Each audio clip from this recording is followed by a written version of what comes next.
Bismillahirrahmanirrahim. Assalamualaikum warahmatullahi wabarakatuh.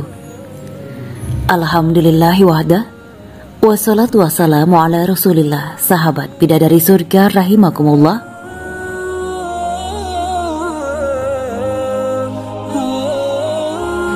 Kisah sahabat Nabi, kisah ayah dan anak yang syahid karena memerangi nabi palsu, bagian kedua.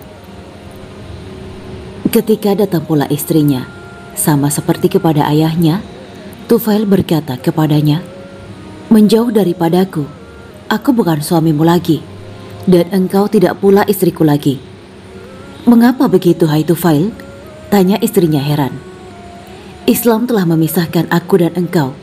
Aku telah masuk Islam dan menjadi pengikut Nabi Muhammad SAW," katanya menjelaskan. "Bolehkah aku masuk agamamu?" tanya sang istri. "Pergilah engkau mandi lebih dahulu ke telaga Zisyara, bersihkan badanmu di telaga itu," perintah Tufail.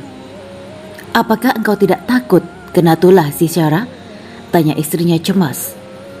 "Aku tidak peduli dengan berhala Zisyaramu itu. Pergilah mandi ke sana. Tempat itu jauh dari penglihatan orang banyak. Aku menjamin batu-batu yang tidak bisa apa-apa itu tidak akan berbuat sesuatu yang dapat mencelakakanmu," katanya meyakinkan. Sesudah mandi, sang istri datang kembali kepadanya, maka ia mengajarkan kepadanya tentang Islam, lalu dia masuk Islam.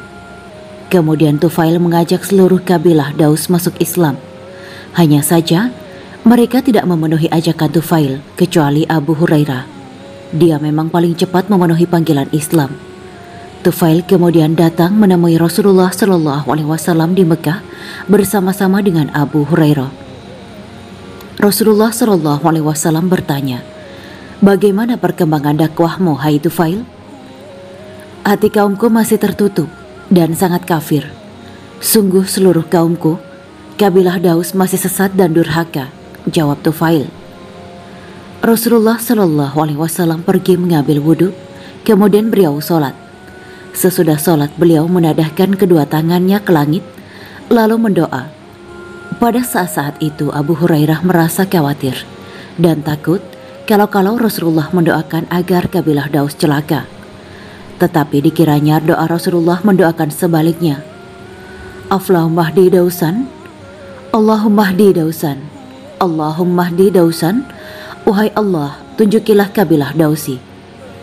Kemudian beliau menoleh kepada Tufail lalu bersabda, "Pulanglah kepada kabilahmu, lemah lembutlah terhadap mereka, dan ajaklah mereka masuk Islam dengan bijaksana." Sejak itu hingga Rasulullah hijrah, Tufail menetap di negerinya dan mengajak kaumnya masuk Islam. Sementara itu telah terjadi perang Badar, perang Uhud, dan perang Khandaq. Setelah itu ia kembali datang kepada Rasulullah SAW membawa 80 keluarga Muslim Dausi yang keislamannya tidak disaksikan lagi. Rasulullah SAW menyambut gembira kedatangan mereka. Beliau memperlengkapi mereka secukupnya dan harta rampasan perang Khaybar. Kabilah Daus bermohon kepada Rasulullah, "Ya Rasulullah, tempatkanlah kami di sayap kanan pasukan Anda dalam setiap peperangan yang Anda pimpin." Dan kompi muslimin Dausi ini diberi nama kompi Mabrur, kata Tufail. Sesudah itu aku senantiasa mendampingi Rasulullah SAW dan turut berperang bersama beliau kemana saja, hingga kota Mekah dibebaskan dan kekuasaan kaum kafir Quraisy. Setelah pembebasan kota Mekah, Tufail bermohon izin kepada Rasulullah, "Ya Rasulullah, izinkanlah aku pergi dari Zulkarnain untuk memusnahkan berhala-berhala yang ada di sana." Rasulullah memberi izin kepada Tufail. Dia berangkat ke tempat berhala tersebut dengan satu regu tentara dan pasukannya. Sewaktu sampai ke sana dan mereka bersiap hendak membakar berhala Zulkarnain, berkerumunlah kaum laki-laki, perempuan, dan anak-anak sekitar mereka, menunggu-nunggu apa yang akan terjadi. Mereka menduga akan terjadi petir dan halilintar bila regu Tufail menjamah berhala Zulkarnain itu. Tetapi Tufail dengan mantap meruntuhkan berhala itu disaksikan para pemujanya sendiri. Beliau menyelutkan api tepat di jantung Zulkarnain sambil bersajak, Hai Zulkarnain, kami bukanlah pemujamu. Kelahiran kami lebih dahulu dari keberadaanmu. Inilah aku menyerutkan api di jantungmu. Setelah api melalap habis patung-patung Zulkarnain, sirna pulalah sisa-sisa kemusyrikan dalam kabilah Dausi. Seluruh kabilah Dausi lalu masuk Islam dan menjadi Muslim sejati. Tufail bin Arir ad-Dausi senantiasa mendampingi Rasulullah SAW sampai beliau wafat. Ketika Abu Bakar menjadi khalifah, Tufail dan anak buahnya patuh kepada pemerintahan Khalifah Abu Bakar. Tatkala berkecamuk peperangan membasmi orang murtad, Tufail paling dahulu pergi berperang bersama-sama tentara muslimin memerangi Musailimah al-Kadzab atau Musailimah si pembohong. Begitu pula putra beliau, Amr bin Tufail, yang selalu tak mau ketinggalan. Ketika Tufail sedang dalam perjalanan menuju Yamamah atau kawasan tempat Musailimah menyebarkan pahamnya, dia bermimpi. Aku bermimpi, cobalah kalian takbirkan mimpiku itu, kata Tufail kepada sahabat-sahabatnya. Aku bermimpi kepalaku dicukur, seekor burung keluar dari mulutku, kemudian seorang perempuan memasukkanku ke dalam perutnya. Anakku Amr menuntut dengan sungguh-sungguh supaya dibolehkan ikut bersamaku. Tetapi dia tidak dapat berbuat apa-apa karena antara aku dan dia ada dinding. Sebuah mimpi dan indah, komentar kawan-kawannya. Kata Tufail, sekarang baiklah aku takbirkan sendiri. Kepalaku dicukur artinya kepalaku dipotong orang. Burung keluar dari mulutku artinya nyawaku keluar dari jasadku.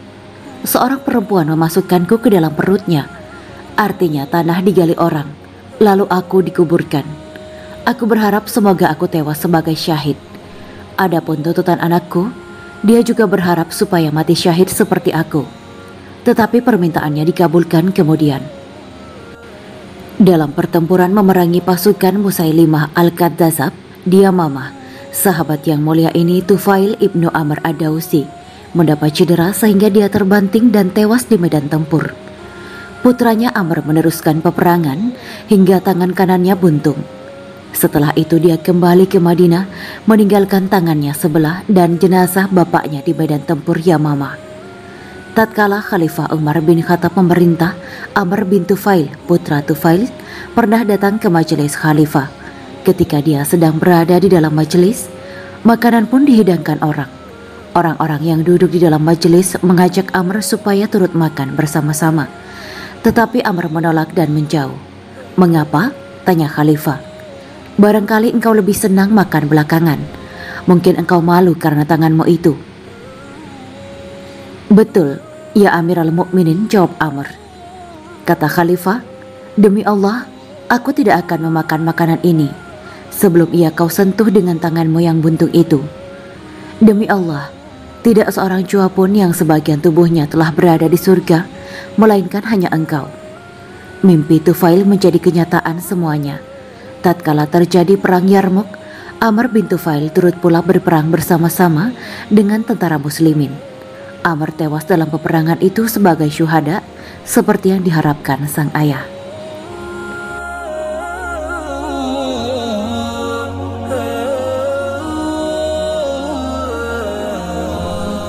Demikianlah kisah Islami Bidadari Surga pada hari ini. Jangan lupa like, share, dan tinggalkan komentarnya agar kami semakin bersemangat dalam membuat konten yang lebih baik lagi dan dapat diambil ilmunya. Semoga bermanfaat dan menjadi amal jariah kita semua. Amin ya mujibah sa'ilin.